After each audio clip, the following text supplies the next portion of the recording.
sakit. Saya berterima kasih kepada kita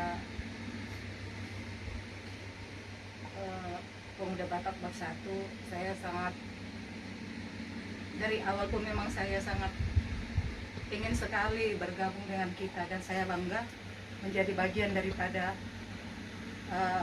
Pemuda Batak Bersatu ini. Apapun alasannya saya tetap akan jalankan, walaupun tidak sepenuhnya mungkin nanti, tapi saya berusaha. Dan saya berterima kasih untuk kedatangan rekan-rekan ke rumah ini atas perhatiannya. Saya bersyukur kepada Tuhan kita boleh berkumpul di sini walaupun dalam keadaan seperti ini.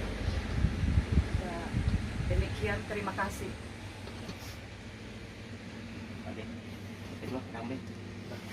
Jadi, songonima teh, gitu dah.